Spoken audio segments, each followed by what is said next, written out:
And so, those not familiar with the minor parties in the UK may well be wondering what is the DUP, the Democratic Unionist Party, a political party in Northern Ireland that won 10 seats in this election, enough to help the Conservatives over the line, as we now know. It is staunchly pro-British, socially conservative, and has emerged as the largest political force in Northern Ireland. Its support for Theresa May, though, no surprise. In reference to that man, the Labour leader Jeremy Corbyn, the DUP has said simply the alternative is intolerable, and that as long as he is Labour leader, they will always ensure a Conservative Prime Minister. Off we go to Westminster, outside the House of Parliament. It's Barnaby Phillips the day after, and who would have thought, Barnaby, that the DUP would be holding the cards here? Well, I can tell you, their website crashed this morning. So many people looking up, trying to find out more information about this party, which is now in an extraordinary position of power. Theresa May calls them her friends and allies. It is fair to say that the United Kingdom as a whole is entering uncharted water. And let's just talk for a moment about the possible consequences for Northern Ireland, Kamal. Remember that the peace process in Northern Ireland, the successful peace process of the past 20 years, has been predicated on the Catholic Republicans. At the moment, there is no administration in Northern Ireland. It has broken down. There is a deadline, June the 26th, I believe, for a new administration to be formed. In theory, the United Kingdom government ought to be the honest brokers to bring together these two sides together.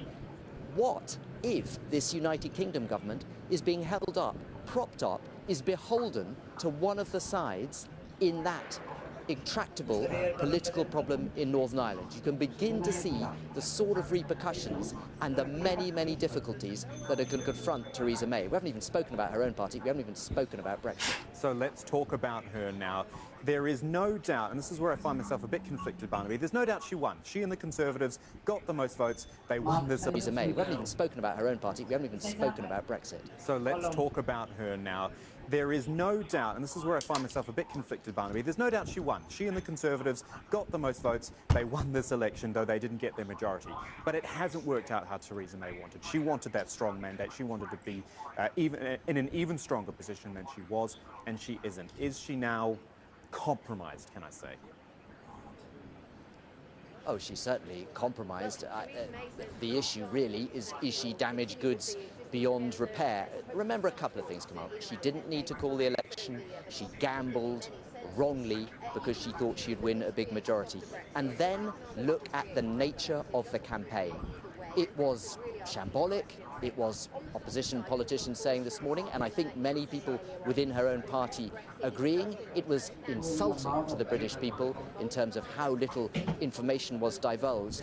And it was framed by her and the tight team immediately around her as very much a referendum on her abilities, on her leadership qualities. You'll recall from the campaign, there were many events that I went to, for example, where you never even saw the word Conservative, her party. It was all Theresa May in big writing. She'd always talk about me and my team. Prominent big hitters from her cabinet, people who must be furious this morning. David Davis, Philip Hammond, Boris Johnson, barely seen until the very end of the campaign. The focus was all on her. It is a personal humiliation. Barnaby, stay there for 1 second for me, because I want us to have a little listen to Jeremy Corbyn now, the Labour leader. This is him on Facebook after the results came in, reacting to them. Have a listen. She thought that with the backing of the billionaires and the corporate elite, she could take your vote for granted. But she underestimated the Labour Party, and more importantly, she underestimated you. There he is, Barnaby, Jeremy Corbyn, the so-called unelectable man. True in the fact that he wasn't elected leader, but there's wind in his sails now. There is wind in his sails, but you're right, it is a curious situation. Labour, 50 seats or more behind the Conservatives. The Conservatives getting their biggest share of the popular vote since 1992. And essentially, I referred to Theresa May's campaign message. It was vote for me, don't vote for Jeremy Corbyn. That was about as sophisticated as her message was. Extremely negative against him. But crucially, within his own party, I think it is fair to say that within his own parliamentary party, he was a figure almost of scorn.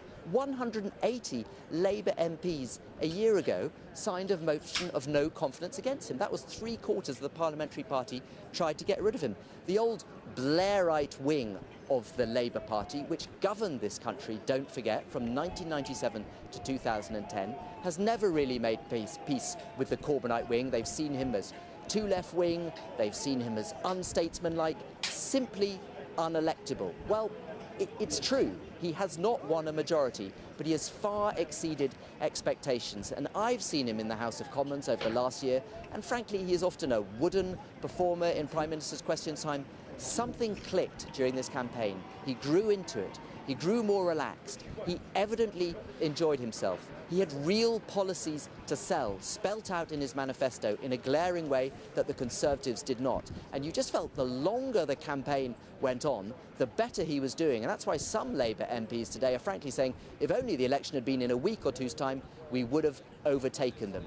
Politics, it's all about momentum, it's all about managing expectations and what expectations were before and it's doing. And that's why some Labour MPs today are frankly saying, if only the election had been in a week or two's time, we would have overtaken them. Politics, it's all about momentum, it's all about managing expectations and what expectations were before. And in that sense, Jeremy Corbyn is a winner.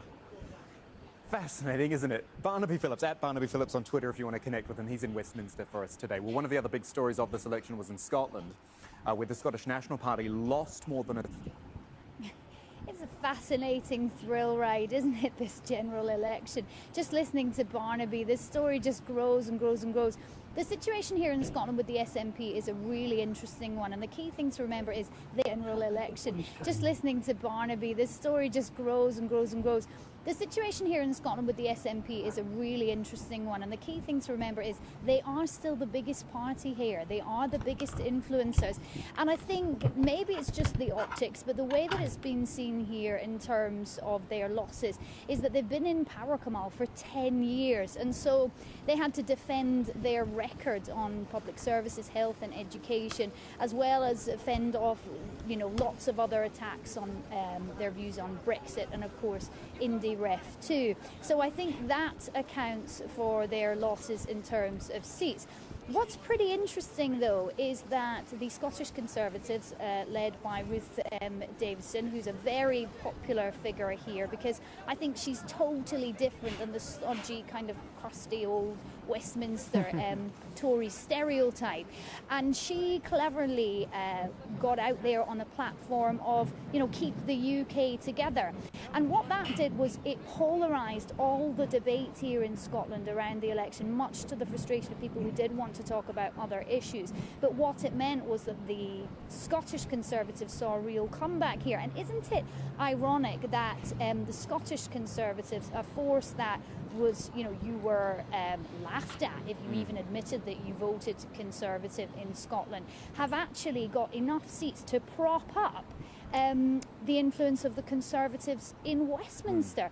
And then, of course, what else is interesting here is the number of Labour seats. They only had one before, a sole red panda, as they call it, and they've now got 7 seats here in Scotland, and that's not because of the Labour leader here in Scotland. It's down to the overspill of the Jeremy Corbyn effect, literally spilling over the border. So it is a fascinating picture here. Red Panda, hadn't heard that one before. One other thing, Julie, you mentioned IndyRef 2, the colloquial term for another independence referendum. Does that now lose momentum, potentially, with the SNP losing all these seats? Well, I think that the SNP are going to want to have to hold on very tightly to whatever momentum it is that they feel that they have. And the reason that they call it the never-endum is that it's never really off the table. I mean, I think IndyRef 2, IndyRef Mark, whatever, is part of the Scottish narrative, and it isn't going anywhere. But is it off the table for immediate consideration? Yes, it is. And we heard the Scottish First Minister this morning and the Conservative leader here. She was asking her to take it off the table. And I think very cleverly the SNP leader here has already changed the narrative, and she started very much to look towards Brexit. She also said to SNP followers, look, we see what's happened here in Scotland, we are watching, we are listening to what you were saying in response to making it all about IndyRef 2. So I think it's off the table for now, but of course it will never truly go away as an issue. Julie McDonald's in Edinburgh for this. Thank you, Julie. Julie mentioned Brexit, and with this election now over, attention does turn back to Brexit. In fact, Brexit negotiations with the EU due to begin in just 10 days.